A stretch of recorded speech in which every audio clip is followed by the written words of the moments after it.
you for being here today. I think today's is certainly appropriate for this announcement. It's a major case. It's a big deal. We're proud of the work that everybody you see standing up here has done, and even some that you don't see. There are a lot of unseen heroes that participate in this case that you'll hear about them, but unfortunately you won't be able to see their faces.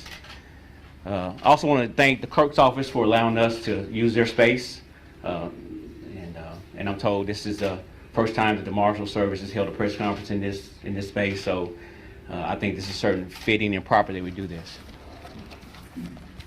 So we're going to give you a few updates in this investigation. So as you know, the U.S. Marshal Service is the federal government's primary agency for fugitive investigations. I think we are the best of the best. We get results, and today's announcement demonstrates that.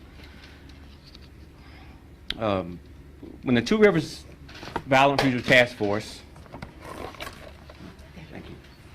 Sorry, it was somebody's recorder. Yeah, is it still recording? It is. Thank you. Okay. When the Two Rivers Violent Fugitive Task Force was asked to participate in this fugitive investigation, we since that time we've logged hundreds and hundreds of hours into trying to apprehend Justin Johnson, even before the reward announcement. And once the reward announcement was made, we received over 500 tips, and we went through that process of vetting those tips and reaching out to our partners across the Southeast to help us check addresses. And I'll just tell you a few of the places that we checked.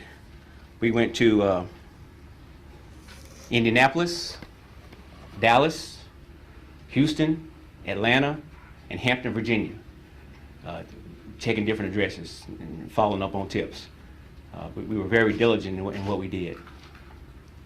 And yesterday, with the assistance of our headquarters Investigative Operations Division, headquartered at Marshall's headquarters in Arlington, Virginia, we got a tip that Justin Johnson was traveling on Highway 42 in Indiana. So we contacted the Great Lakes, U.S. Marshals Great Lakes Regional Fugitive Task Force and asked for their assistance. And so through a coordinated effort, they were able to stop a vehicle as it pulled into a truck stop in Brazil, Indiana, just outside of Terre Haute.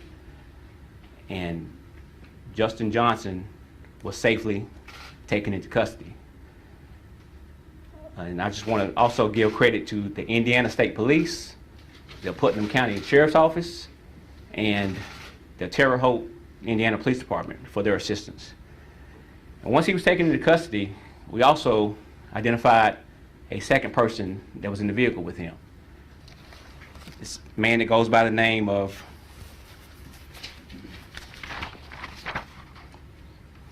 Shondale, I'll spell his name S-H-O-N-D-A-L-E, Barnett, B-A-R-N-E-T-T.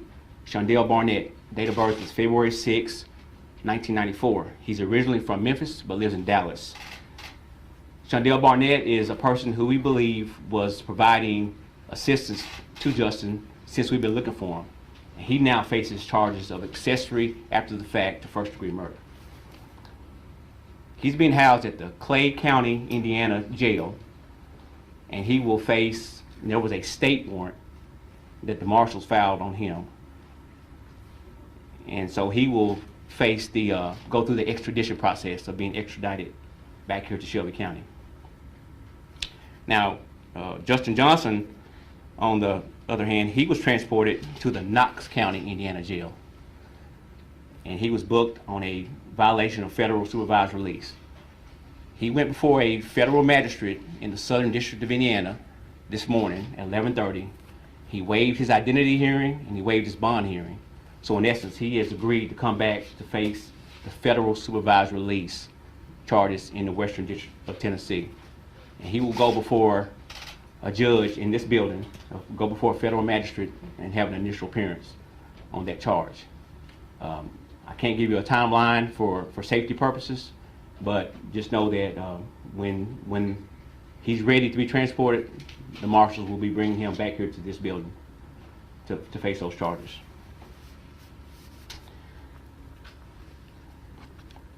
I want to thank Chief Davis for the confidence that she has in our office.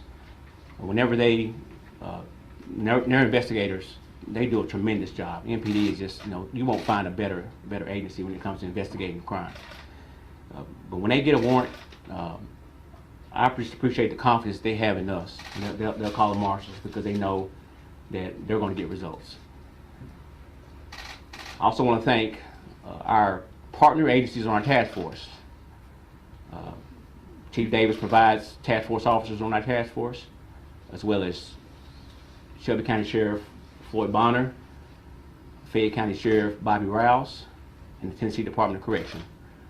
We have a great working relationship and a great partnership, and I just want you all to know that we do what we can to keep this community safe and apprehend violent fugitives on the run. I also want to thank General Wyrick. She's committed to prosecuting violent offenders in our community, and that's refreshing.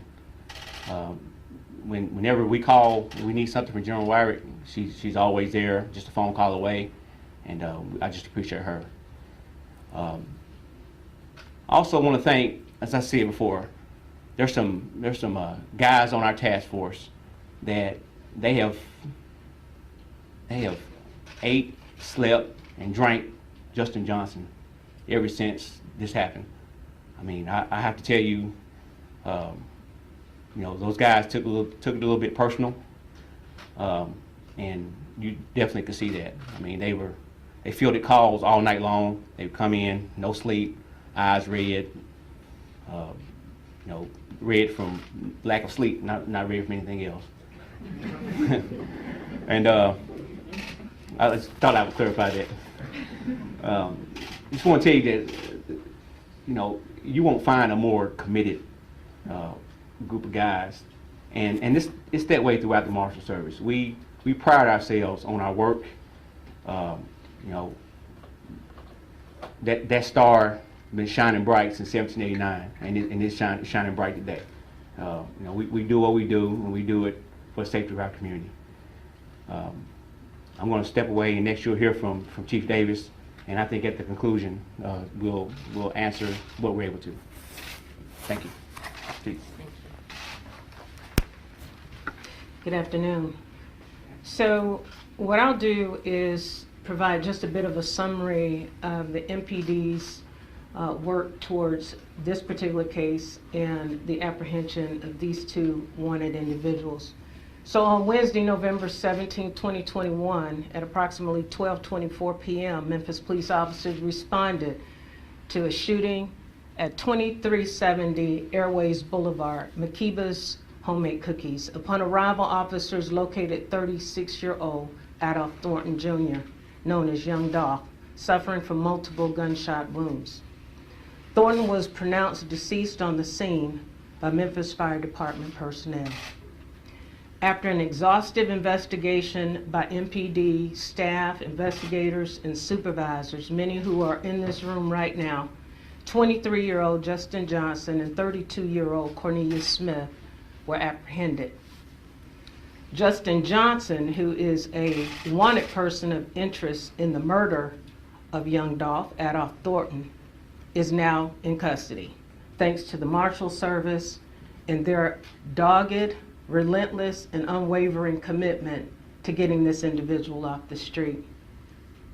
Cornelius Smith is now in custody as well, pending the following charges: first-degree murder, criminal attempt to first-degree murder, convicted felon in possession of a handgun, employing a firearm during the commission of a dangerous felony, and theft of property in the amount of $10,000 to $60,000.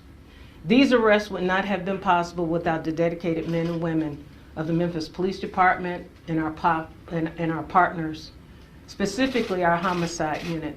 Last year, These investigators handled more than 300 homicide cases.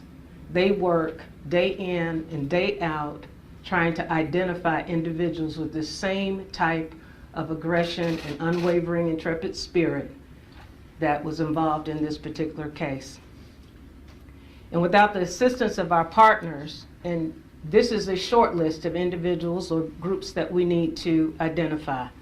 Of course, the United States Marshals, Marshal Tyrese Miller and his team, the Two Rivers Violent Fugitive Task Force, the Multi-Agency Gang Unit, MGU, Shelby County Sheriff's Department, the Tennessee Bureau of Investigations, the Covington Police Department, the South Haven Police Department, the DeSoto County Sheriff's Department, the Indiana State Police, and the Putnam County Sheriff's Department. The Memphis Police Department would also like to thank all the men and women who were involved in this investigation for their dedication and hard work. We also would like to thank the hundreds of citizens, not just from our area, but from around the country, who provided tips throughout this investigation to ensure these individuals were brought to justice. Thank you to our citizens and to the public for trusting the Memphis Police Department and utilizing our Crime Stoppers Anonymous tip line. This is an ongoing investigation. Thank you very much. And at this particular time, I'd like to ask our District Attorney General, Amy Wyrick, for remarks. Good afternoon. As you have heard, the list of people and the energy involved in the work dedicated to apprehending these two individuals has been limitless. This case will be handled in the District Attorney's office by three of our ADAs, Paul Hagerman, Austin Schofield, and Joey Griffith, who are assigned to our Crime Strategies and Narcotics Prosecution Unit. Because of the criminal histories involved in the individuals charged, the case will be assigned to our Special Prosecution Unit Division 7, which handles, as you all know, repeat violent felony offenders. You've heard us thank, and it has to be said again, the hard work of the men and women standing behind me and the agencies that they represent, and the sleepless nights and the countless hours that they have dedicated to this case that we're here talking about, but all of the others that they are working on and doing the same in terms of bringing someone to justice so that victims of these crimes can have closure and so that we as a community can have that closure as well. I wanted to take just a minute and clarify a few things regarding the criminal history of Justin Johnson. So you've heard that Cornelius Smith was indicted by the Shelby County Grand Jury yesterday. You've heard the charges that he was indicted on. As for Justin Johnson, in July of 2015, at the age of 17, he was charged with aggravated rape and aggravated robbery. At the gunpoint, the victim in that case was a woman at an Econo Lodge. He was found delinquent. He was placed in the custody of the Department of Children's Services until his 19th birthday. Our office filed a transfer request in that case that was denied, and he was placed on the Violent Juvenile Sex Offender Registry. In January of 2017, January 31st to be specific, he shot 3 people at the Billy Hardwick Bowling Alley, and many of you all have covered that case. In February of 2017, he was arrested on that case after MPD solved it. In May of 2017, he pled guilty to 5 years concurrent for the shooting in the Billy Hardwick case. In November of 2017, he asked a criminal court judge to be released from that sentence, and the judge granted that request. That was 9 months of time on a 5-year sentence. In May of 2018, he was arrested with a handgun and illegal drugs. The next day, he posted a $7,500 bond. A week later, he was arrested for violating the conditions of his probation with the new gun and the new drug case. 3 days later, he posted a $15,000 bond on that violation of probation. He was indicted by the federal government in July of 2018 as part of a weekly